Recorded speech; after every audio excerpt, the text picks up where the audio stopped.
Hey friends, picking up where we left off, the chapter is Wolf on the Run.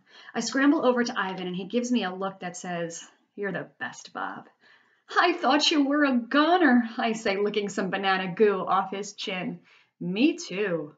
Ivan seems a little dazed. His eyelashes are white with dust. "What happened anyway?" "Tornado. Ruby okay? Kenyani, Julia, George?" "Haven't seen Julia or George yet. Kenyani's over there carrying on." A paramedic holding a box of medical equipment approaches us nervously. "I've got this," calls a woman I recognize as one of the park veterinarians. The paramedic looks happy to step aside. The vet gently but firmly pushes me out of the way. "I'll be back," I tell Ivan. I run to Kenyani. "He's good, totally good." The look of joy in her eyes makes me want to give her an affectionate nose nudge. Almost. From there, I join Ruby and Maya. "I was so scared, Bob." Ruby whispers. "Me too," I admit. "Me too. But he's fine, I promise." We watch a pair of otters dart past, chased by a guy with a net. One of the firefighters who'd been clearing debris yells, "We're clear here. No sign of other victims." Sarah closes her eyes and I can smell her relieved tears, while Maya listens on her walkie-talkie, trying to take stock of the damage to the park. Officer Williams's police radio hisses and crackles with new problems, new flooding, new dire predictions. "Copy that," she says into her radio. Even with the chaos and noise, I'm close enough to the radio to catch the tinny sound of frantic barking. "We've got a unit reporting the shelter down the street's flooding," Officer Williams says. "Also, we've got trailer park damage on 12th Street, an oak down at Nelson Avenue blocking traffic, and a big rig overturned near the fairgrounds. And that's just for starters." Out of the corner of my eye, I notice something airborne. It's graceful and bold, like a huge wingless bird. The crowd gasps. It's Kimu. He lands on the hood of Officer Williams' squad car. His eyes are glazed, his coat wet and shimmering. "We got a, let's say 1091, I09I here," some type of code that they say on their walkie-talkies. "We've got a I091 here." I don't know, boys or girls, I can't tell if they're I's or O's or ones or zeros. I think it's I09I. "We've got an I091 here," Officer William whispers into her receiver. Oh, whispers. "We've got an I091 here." How many times am I going to say that?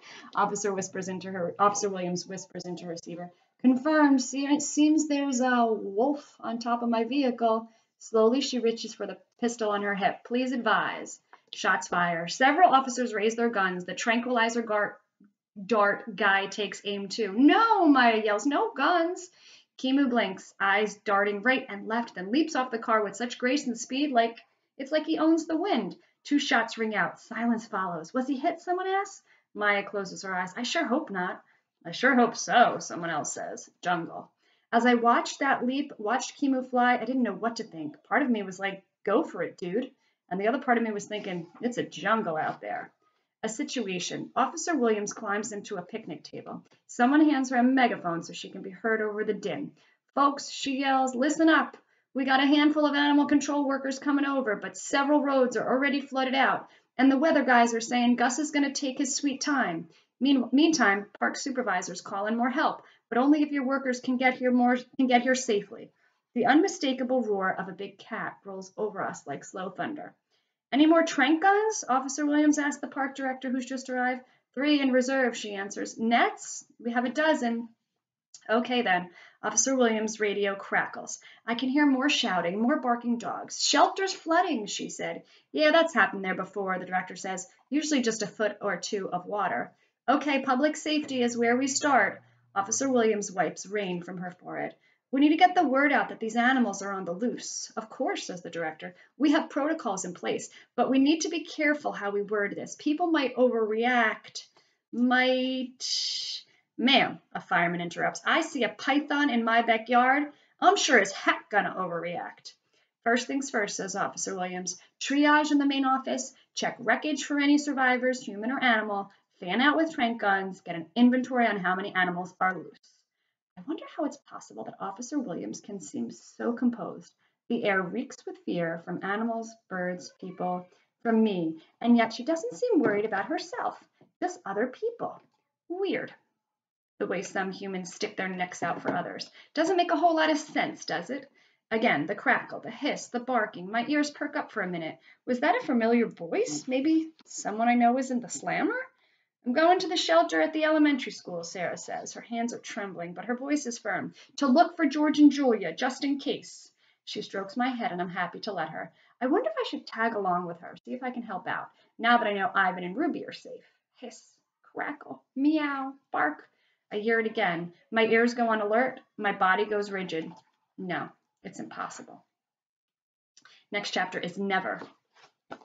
Some barks you never forget. The next chapter is one place. I know what I have to do. Despite the turmoil all around me, the noises, the smells, the fears, the confused humans, the frantic animals, despite my worry about Julia and George, I know there's one place I need to be. The next chapter is a split second. I want to tell Ivan and Ruby, but Ivan is still being poked at by the rhymes with pet threat. You know what rhymes with pet? Vet. They're still checking him out. They're poking him. Although, come to think of it, she doesn't seem like much of a threat. In a movie, she'd be one of the good guys. To my annoyance, Sarah picks me up. I hate being picked up unless it's my idea. Then it's totally cool. Maya, she says, you let me know. First sign of George and Julia, okay? Promise, says Maya as she places her hand on Sarah's shoulder. Oh, promise, says Maya as she places her hand on Sarah's shoulder. Humans always with the touching. Although I kind of get it under the circumstances. You can't take Bob to the school shelter. They're not allowing any more pets, Maya points out. And the animal shelter is flooding, it sounds like. Why don't you leave him here? I'll put him in my office. He'll be safe. No way is that on my agenda. Sarah nods. Good idea. She starts to hand me over, but hesitates when she realizes Maya still has a meerkat wrapped around her neck. It's just a split second, but a split second is all it takes to escape when you're Bob, untamed and undaunted. The next chapter is on my way. Bob, Sarah cries, grab that dog, Maya yells. I spent a good part of my life running from a certain guy named Mac, and I still have my moves. I twist and spin and dip, and before you can say yes, sirree, Bob, they've given up. I backtrack, slip under a bench, and make my way to Ruby. Ruby, I whisper, I gotta go. Something important's come up. You and Ivan see if you can find George and Julia. I want to come, Ruby says, stomping her right foot in a huge puddle. You need to keep an eye on Ivan, I say. Make sure Kenyani doesn't drive him loco with her sobbing. I'll be back before you know it. I don't wait for an answer. I'm off into the wild, into the world filled with wind and rain, with wolves and alligators, with a voice that could rip my heart in two.